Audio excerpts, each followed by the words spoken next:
বন্ধুরা, আপনারা কেমন আছেন? আশা করি আপনারা ভালো আছেন। আমার অন্য কুকিং রেসিপিতে আপনাদের সবাইকে স্বাগতম।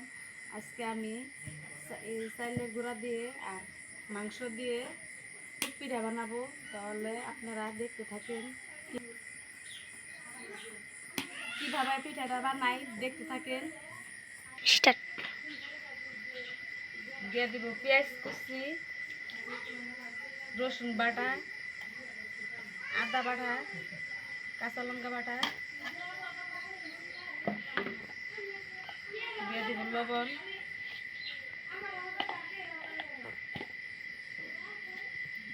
ধনিয়ার গুঁড়া,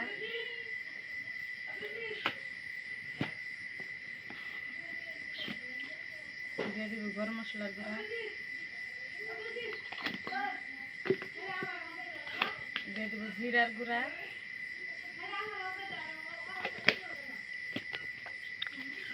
আর দিয়ে দেব হলুদ গুঁড়ো। ডাল দিয়ে আমি মাখাই নেব। মাংসটা জাল ফাইরে ফেরে আমি এরা ফিরে নিচ্ছি। কুরবানির মাংস,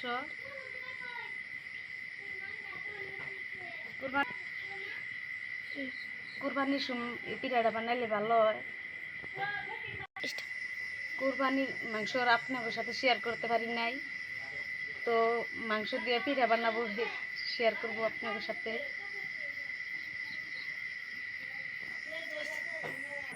তো অল্প অল্প আমি পানি দিয়ে দিব, পানি দিয়ে ভালোভাবে মাখাই নেব।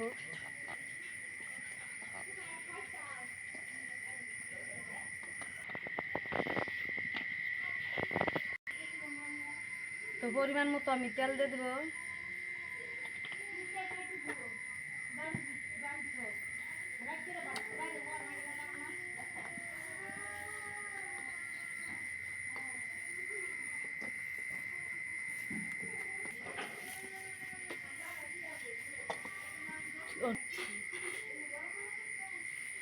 তো আটাটা মাহাই নিচ্ছি, অনেক নড়াটার মধ্যে আমি কলা পাতা পিছিয়ে নেবো।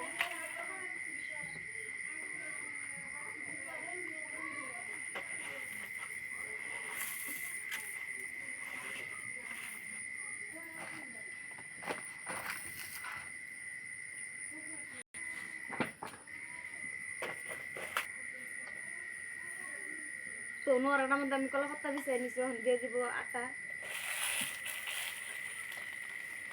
ভালোভাবে মাখাই নিচ্ছি।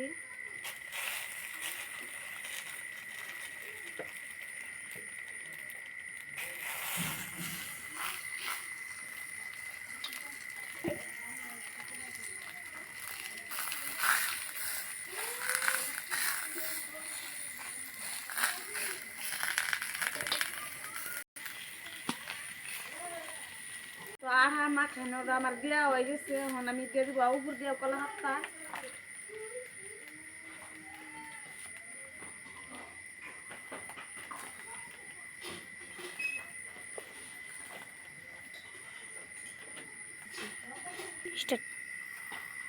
তো আপনার সাথে আমার পিঠাটা হয়তো দেরি হবো, আপনার সাথে পরে দেখা হচ্ছে। তো আপনাকে বাড়িতে এই পিঠাটা খেতে পারেন কোরবানির মাংস দিয়ে। এই পিঠাটা বানাইলে এইরকম স্বাদ হয়।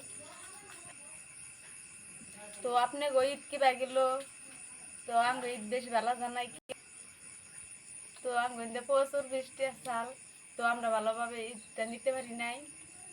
ঈদের দিনও সারাদিন বৃষ্টি আসাল, নামাজও পড়তে পারে নাই। তার পাশে তিরপল টাঙ্গাইয়া নামাজ পড়ছে, কুরবানিটা হয়েছে তাম্বু টাঙ্গাইয়া। তো আমাকে ঈদ এবারে মেলা কষ্ট গেছে। তো আপনি কোনটা বৃষ্টি আসাল নিয়ে কমেন্ট করে জানাবেন। ঈদের আগের থেকে ভিডিওটা ছাড়া হাঁটতেছি না, দুনিয়ার বৃষ্টি, তা আজকে বৃষ্টি ছাড়ছে, তো ভিডিও আজকে বানাইছি ছাড়মু। আসলে উপরে খেয়ে দিমু, সারা রাত পরে সকালে আপনাদের সাথে দেখা হবে। আমি কাটমু পিঠাটা কীভাবে হয়, তো আপনারা এইভাবে বাড়িতে বানাইয়ে খাবেন। আবার কালকে দেখা হচ্ছে আপনাদের সাথে। তো আমি আবার আসছি, আমি পিঠাটা এখন কাটবো। আমার পিঠাটা হয়ে গেছে, দেখেন তাহলে পিঠাটা কী হয়েছে। তো আমি বসি দিয়ে কেটে নেবো।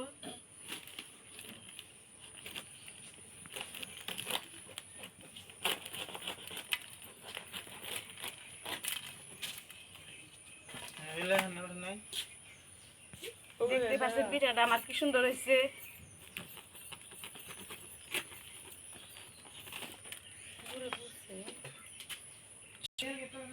তো পিঠাটা দেখতে পাচ্ছেন কি সুন্দর হয়েছে। আপনারাও বাড়িতে গরু মাংস দিয়ে এভাবে বানিয়ে খাবেন।